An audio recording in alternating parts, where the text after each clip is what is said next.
Welcome to the Literary Titan podcast.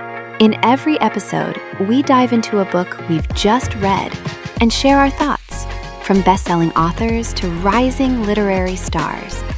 We read it. Now let's talk about it. Reflections of Me, Living Life Experiences by Sarah Wilburn is a deeply personal collection of narrative poems, prayers, memories, and moral reflections shaped by faith, family, work, hardship, and self-examination.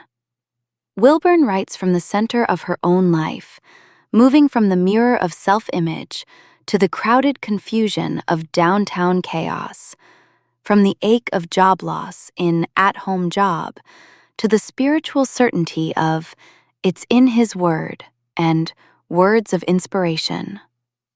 The book feels less like a conventional poetry collection and more like a testimony in motion, a record of one woman trying to understand what life has taught her and how God has carried her through it.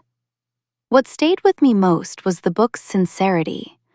Wilburn writes with the plain-spoken urgency of someone who has lived through disappointment, gossip, uncertainty, betrayal, and change, and still wants to come out of it with her spirit intact.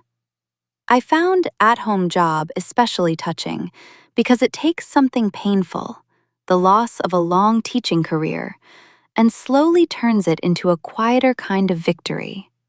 The poem begins in tears and confusion, but by the end, prayer and writing have become a kind of shelter.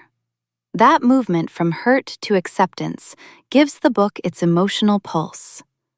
Even the lighter pieces, like Colors or Family Reunion, carry that same desire to find meaning in everyday things, in clothing, relatives, routines, and passing conversations. The writing itself has a homespun rhythm that can be charming. Wilburn leans on rhyme, repetition, direct address, and moral instruction, and at times, the poems feel more like spoken-word sermons or church recitations than literary verse. There's an authentic voice here, and I appreciated its candor. In Blind Fate and Betrayal, the poems become tangled, restless, and almost breathless, which suits their subjects. The ideas are firmly rooted in Christian belief, sometimes tenderly and sometimes with a stern warning. But Wilburn's larger concern is recognizable beyond doctrine. How do we keep going when people fail us, when we fail ourselves, when the path ahead refuses to clear?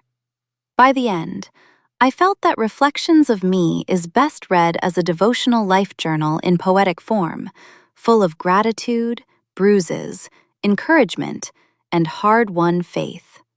I'd recommend it to readers who enjoy faith-based poetry, personal testimony, inspirational reflections, and writing that feels close to the voice of a church elder, teacher, or loved one offering wisdom across the kitchen table. Thanks for joining us on the Literary Titan podcast.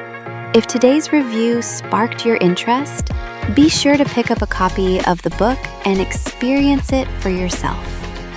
If you enjoyed the episode, don't forget to subscribe, leave a rating, or share it with a fellow book lover.